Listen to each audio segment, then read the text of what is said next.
Find the square root of 144%.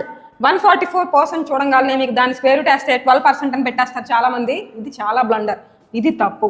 దీన్ని మనం ఎలా సాల్వ్ చేయాలో ఇప్పుడు మనం చూద్దాం. స్క్వేర్ రూట్ ఆఫ్ 144% వేసాం, ఓకేనా. పర్సెంట్ అంటే ఏంటి? బై 100 కదా. సో స్క్వేర్ రూట్ ఆఫ్ 144/% ప్లేస్లో నేను బై 100 పెట్టేస్తాను.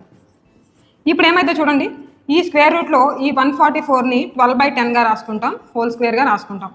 Square root cancel, ఇంకేముండిద్ది 12/10. 12/10 ఏదైతే ఉందో దీన్ని మనం పర్సంటేజ్గా మార్చుకోవాలి, ఎందుకంటే ఆప్షన్ పర్సంటేజ్లో ఇచ్చారు కదా. పర్సంటేజ్లోకి మార్చాలి అంటే ఇంటూ 100 చేసుకోవాలి. 0 0 క్యాన్సిల్. ఇప్పుడు ఎంత పర్సెంట్ వస్తుంది? 12 × 10 అంటే 120%, ఓకేనా. సో ఇప్పుడు స్క్వేర్ రూట్ ఆఫ్ 144% అంటే అవర్ ఆన్సర్ ఈస్ 120%. మీరు దాన్ని ఇదంతా చేయకుండా సింపుల్గా ఎలా చేయాలి చెప్పనా? ఇప్పుడు స్క్వేర్ రూట్ ఆఫ్ 144% అన్నారు కాబట్టి దీనికి నార్మల్గా 144 అంటే 12 స్క్వేరే కదా, 12 వేసేస్తాం, పక్కన 0 పెట్టి పర్సెంట్ పెడతాం, అంతే. ఇప్పుడు మీరు for example square root of 16% అన్నారనుకోండి, 6 అనగానే మీకు 4 స్క్వేరే కదా, 4 వేస్తాము, పక్కన 0 పెట్టి పర్సంటేజ్ పెడతాం.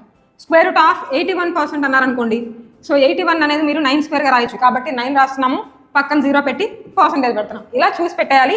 ఇప్పుడు మీరు ఇక్కడ చూడండి, స్క్వేర్ రూట్ ఆఫ్ 36%. క్యాలిక్యులేషన్ వద్దు, ఆన్సర్ చూసి పెట్టేయాలి.